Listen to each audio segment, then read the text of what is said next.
Hello, Zulu is back here to read another chapter of Monster by Blackwing. This chapter is named Healing Hooves. So, yeah, let's dive down into it. The ponies took Nightshade back to Ponyville, where there was 3 carriages waiting for them. One that had the royal carriage have to take 6 ponies and Luna back to Canterlot, while the other 2 were caged prison carriages. The 3 flew in a tight formation, with the prisoners' transport on the outside and the princess carriage in the middle, one housing Nightshade and other one holding now awake Gilda. Having had her jaw mended magically, it held a brace. She could now talk, but it caused her pain. Pain she was more than willing to endure that man mocking her fellow prisoner. Ha ha ha! Look, dude, you got wrecked, she mocked, still unresponsive figure. What happened to what happened, tough guy?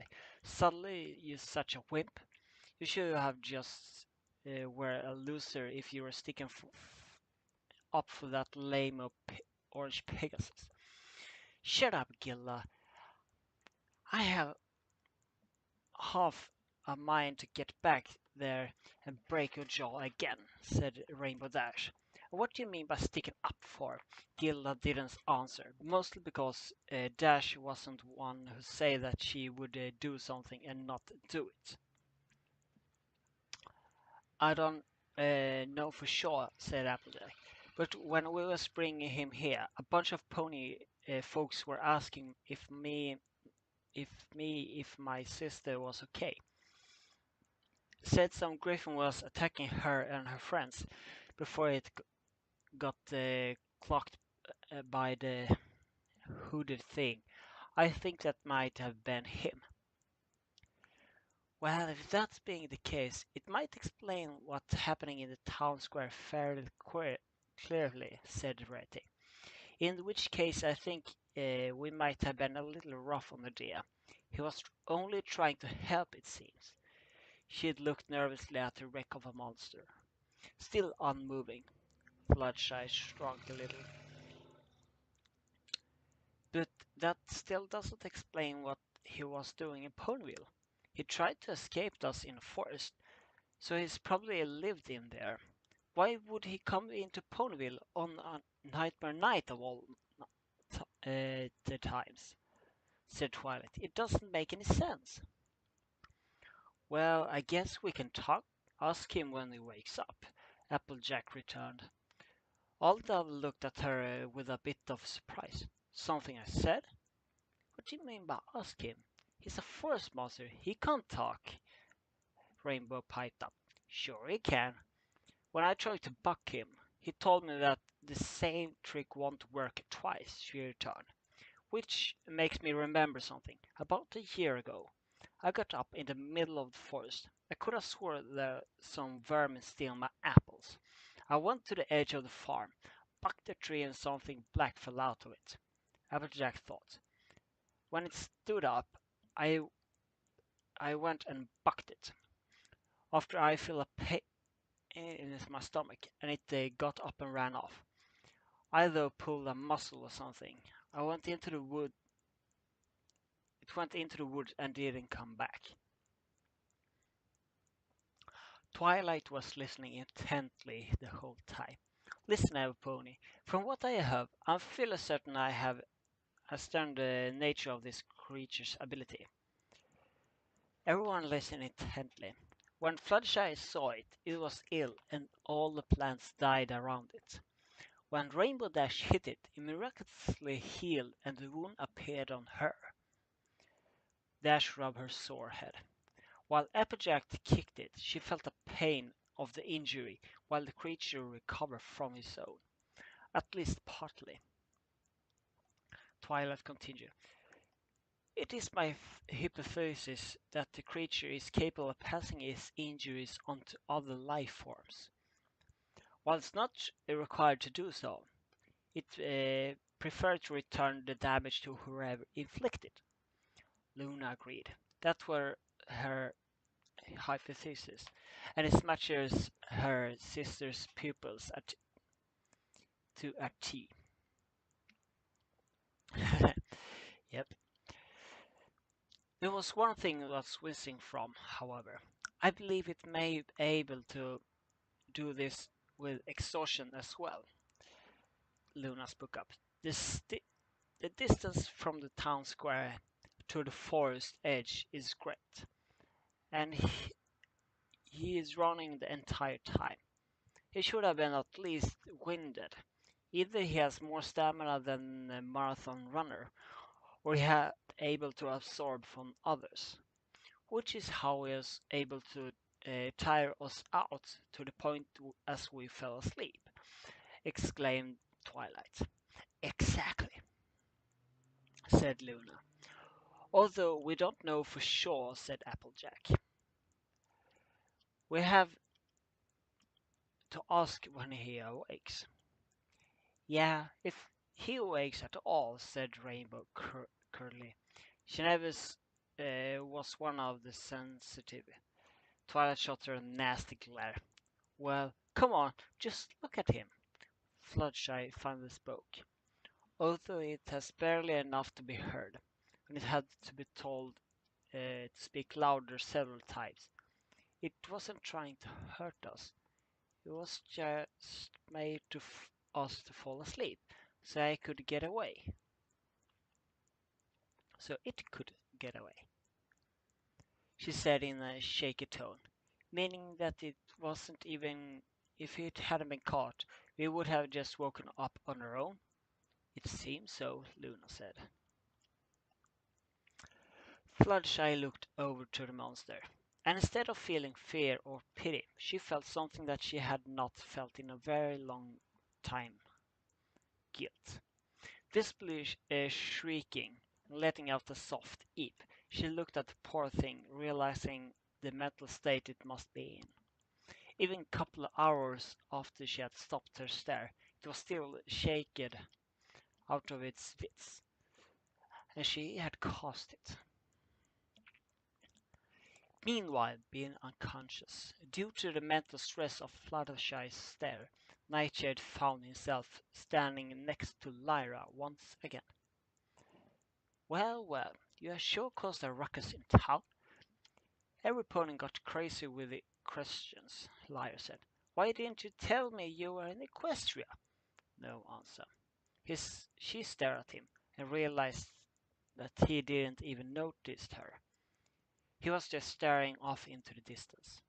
Hello, anybody home? She knocked at his head. He fell over just as he laid on the floor. Oh, whoa, you okay? Hey, buddy, come on, get up. She tried desperately to get his attention. Eyes, she heard a soft whisper. What about that? Lyra asked. Yellow, blue eyes, devil itself. The rest was inaudible. I don't understand. Lyra found herself watching the scene play in his head, right up to the point of Yellow Pegasus began staring at him. Is that Fluttershy? She asked, not expecting an answer. Then she saw it, the stare. It played over and over against itself inside his mind, like a broken record. Lyra had to look away. Hey, it's okay. I saw them taking you into a carriage. You're off to Canterlot, and they all worried about the looks on the face. They're worried about you. You need to wake up. Wake up! She yelled. That snapped him out of it. Lyra, he said. Finally! You've been stuck here for hours. I don't see them taking you to a prison carriage to Camelot, she responded. Prison? He said in the same defeated tone. Yeah, but you'll be okay. They just have you in there so you won't try to escape. They all looked worried about you. They looked like you got run over by a runaway cart, Lyra added. Listen, it's morning, so I have to wake up now. You should wake up too.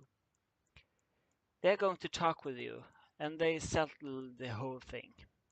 Nightshade muttered to himself, something that Lyra couldn't hear. She leaning closer. Apparently this still works. Even in the dreamland, she heard him say one word. Thanks. While this was going on, the mood had gotten a little lighter for everyone except for the prisoners and Floodshy. Knowing that she had to put this creature into a shock-induced coma, it because it was trying to help, made her feel terrible. She began crying and was confronted by her friends. They arrived at Camelot, where the rest had decided to get something to eat, since they had missed breakfast. Floodshy didn't want anything. What's the matter, Shoe Cube? Applejack asked. It's that I feel terrible. I wasn't trying to hurt us. It was just trying to get away. The only reason it us got hurt because we hurt it in the first place. She took a quick glance at the victim of her stare. I wish there was something I could do for him. Luna, knowing her gentle Floodshy was, when she wasn't in a fit of rage, decided to let the element of kindness do her thing. If you wish, you may accompany him to his cell and keep him company while he is being held under my sister until my sister is ready for him. Thanks, Luna, she responded. Fluttershy was a little happier after that. She had been also learning that Luna does not care for formalities around friends, so she dropped the title. While the rest of the group went off to eat, Luna went to her sister to explain what happened and that what they had discovered. And Fluttershy went the no longer quaking creature. She had felt a little better, now that he was asleep and no longer crying in fear. The prison cell was not a typical cell. He had bars as well as a magical barrier. But the floor was carpeted. It had a soft bed rather than a cot. Two stairs, a table, and several windows to let light in. It was clear that this was holding important persons, perhaps diplomats who have found themselves on the wrong side of the law, and not for punishment. Gilda was taken down to actual dungeons. After some time in the holding cell, he finally woke up, and on the other side of the bars saw the very object of his terror, no longer frightened and full of fury, but with a kind but sad smile on her face. He backed away slowly, still very much afraid of her, and sat in the far corner of the room. God, she asked quietly, do you think it would be okay if I went in with him? Miss, he could be dangerous. We don't want to take any uncertain risk, the god told her sternly. She stood there for quite some time before he pulled something from his cloak. My iPod, Nigel thought. All this time he still had it. It was intact, headphones and all. Since it has been turned off the whole time, the batteries wouldn't have gone down at all. He pulled it out and started listening to some music to calm his nerves. Fluttershy noticed that he was in the corner and had pulled his hood over his head. She asked the guard again if she could go in, explaining that he couldn't escape, and while the guards were there, he wouldn't try to hurt her, and the whole point of her being there was to keep him company. Reluctantly, the guard agreed, unable to say no to the cute face that she was making, and lowering the barrier. After she was inside, he raised it again, and told her to simply tap on it if she wanted out. As Fluttershy walked over, Nightshade didn't move at all. He didn't hear the barrier go down because he was listening to the sound of the sea. He liked the nature sound of the classical music, as well as some stuff from the 80s and 90s. He can't stand Bieber. Me neither. And didn't see what's happening because he had his hood over his head and had his eyes closed. Fluttershy walked to him, glad that he wasn't afraid anymore, but also a little worried about it. Surely he had her coming in. What if he was waiting for a chance to grab her? Very cautiously she approached him, not making a single sound. He was still sitting in a corner. While he was sitting, his head was just slightly lower than a standing pony's. If it both were sitting, they would be at about the same height. So even carefully she pulled off his hood, so his eyes was closed, not wanting to disturb him, thinking he was sleeping. She backed away and began to walk away when he opened his eyes. When she was staring at him, it was dark, and she couldn't see him. But this time it was bright, and she could see him clearly. His eyes were blue, the same shade as her own, but his were deeper somehow. They were like an endless ocean. She could see what he was still scared. So she sat down in front of him, trying to make herself seem unimposing as possible. Listening to music was one of Nightshade's favorite pastimes. He needed to calm his nerve before Princess Celestia saw him. If she was anything like her younger sister, it would be all he could to maintain his composure in front of her, allowing his thought to drift. He was startled when he felt his hood being pulled off. He slowly opened his eyes and saw a pair of blue ones looking back. He recognized them, but this time they weren't eyes full of anger and hate, but eyes full of compassion and wonder. Gazing into them, he felt completely at ease. It was hard to believe that this was the same Pegasus that put him into a state of akin to shell shock hours before. She sat on the floor in front of him and looked at him intensely, as if she was trying to understand. Something caught Fluttershy's eye. The creature had something in his ear, with a white string going down to something in his hand.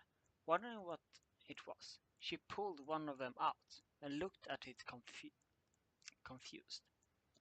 She took whatever it was in his hand and brought it to her ear. At first she started to pull back, but something deciding to trust him. Whatever he was, she was surprised to hear the sound of the ocean. Fluttershy had only ever been to the ocean once, but it sounded exactly the same. Looking down at his other hand, he moved the thing he was holding, a small white rectangular that glowed somehow. And she heard the new sound, this time chirping birds. They sat for a couple of minutes, listening to everything from sounds of the rainforest to Frank Sinatra Beyond the Sea, which she particularly enjoyed. How music could come from such a small device, she never knew. After a time, Nightshade put the device away and just sat in the corner gazing at her. He wasn't afraid of her any longer, but he didn't say anything. Faced with someone who was as shy as herself, they sat there for about an hour without saying anything, before Fluttershy broke the silence. Hi, My name is Fluttershy, she said in the same way she had upon the first meeting Twilight, having extremely good ears from having to pick up the silent sounds of the forest. He heard her perfectly. I'm Nightshade, he said in the same way. Um, I don't know. I know you didn't mean to hurt any pony, and you just want to be left alone. I'm sorry, when I saw my friends all lying there, I didn't know what's happening to them. I got so scared, She stopped. His hand ran through her mane. He was surprisingly gentle. Consider how he's supposed to be a dangerous monster. You just wanted to protect your friends, he said, relieving her of the burden of trying to explain herself. I know what it's like. You don't have to be sorry. Nobody was at fault here. If something just happened, even though she had previously put him in a state of severe emotional mental pain. For some reason, he didn't want to see her sad and tried to relieve her guilt. I just, it's so hard. No matter how much I try, things like this keep happening. And no matter what I do, it just turns all out wrong, she said, tears starting to well up in his eyes. It was true. He had tried to help Richard, and ended being hunted for it. He had tried to save the Crusaders, and ended up nearly dead from the Manticore. He tried to accept Applebloom's gift, and got bucked. He saved Skulu from Gilda, and now he was in jail. It seemed that like everything he did went wrong, and someone always ended up hurt because of it. Most often it was him. Seeing he was in distress, Fluttershy wrapped her front legs around him, stretched her wings around him, and laid her head on his shoulders, so he could do the same. He just sat there, crying into her shoulders. Another hours passed, and the guard said, well, this was touching and all, that the visiting time was over. Fluttershy left to meet up with her friends. Nightshade was all alone again. That when he heard a voice in his head. Aww, damn it, Lyra. Okay, that was interesting. Yeah, that was one more chapter of Monster.